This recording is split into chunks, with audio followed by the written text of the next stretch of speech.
नमस्कार साथियों, आज हम लोग पढ़ेंगे लघु के बारे में। छंद में लघु का प्रयोग होता है। तो सबसे पहले हम लोग देखेंगे ह्रस्व स्वर। ह्रस्व स्वर कौन कौन से होते हैं?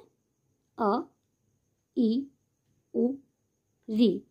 ये एक मात्रिक होते हैं क्योंकि इसमें एक मात्रा का समय लगता है और ह्रस्व स्वर को ही हम लोग लघु भी कहते हैं। इसमें ध्यान रखेंगे जिस वर्ण के उच्चारण में हमें एक मात्रा का समय लगता है उसे ही हम लोग ह्रस्व स्वर कहते हैं। आप उच्चारण करके देखें, अ, ई, उ, री। इसमें एक मात्रा का समय लग रहा है, इसलिए हम लोग इसे कहते हैं ह्रस्व स्वर या लघु।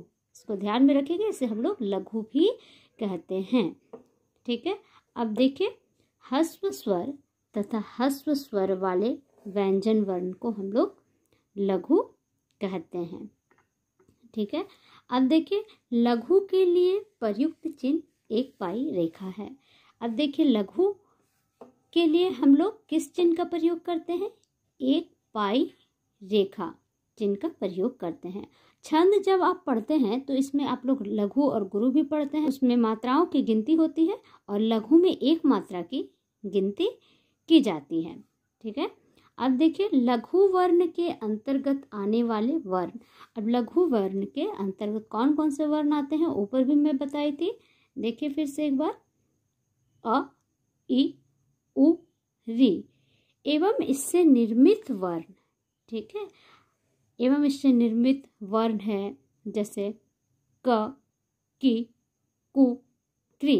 कहने का अर्थ है कि कोई भी व्यंजन वर्ण आए लेकिन जब उसमें ह्रस्व स्वर की मात्रा का जब प्रयोग किया जाता है तो उसे हम लोग लघु वर्ण कहते हैं और लघु वर्ण के अंतर्गत ये सभी वर्ण आते हैं।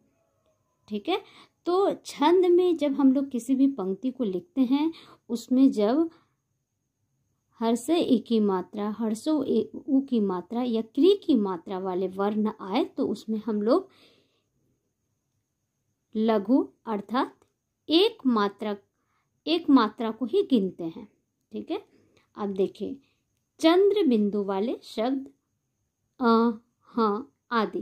कहने का अर्थ है कि जब भी छंद में चंद्र बिंदु वाले कोई भी वर्ण आए, ठीक है, कोई भी वर्ण आए जब चंद्र बिंदु वाले तो उसमें भी हम लोग एक मात्रा को ही गिनते हैं।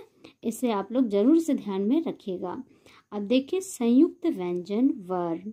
अब इसे भी आप लोग ध्यान रखिए। यहाँ पर क्या है? संयुक्त। संयुक्त मतलब जुड़ा हुआ, जहाँ दो व्यंजन जुड़े हुए होते हैं जैसे त्य, त्व आदि। मतलब जहाँ भी आप लोग छंद को पढ़ते समय जब भी आप लोग संयुक्त वर्ण को देखेंगे तो उस वक्त भी आप केवल एक मात्रा को ही गिनेंगे। यहाँ प्रायः विद्यार्थी छंद को पढ़ते समय और छंद में जब मात्राओं को गिनते हैं तो यहाँ प्रायः विद्यार्थी गलत करते हैं। तो इसे आप लोग जरूर से ध्यान में रखेंगे। जहाँ पर संयुक्त वर्ण आएगा वहाँ केवल एक मात्रा को ही गिनना है। ठीक है। इसके बाद हम गुरु के बारे में पढ़ेंगे। आप मेरे चैनल में अगर आप नए हैं तो मेरे चैनल को लाइक कीजिए और सब्सक्राइब कीजिएगा। धन्यवाद।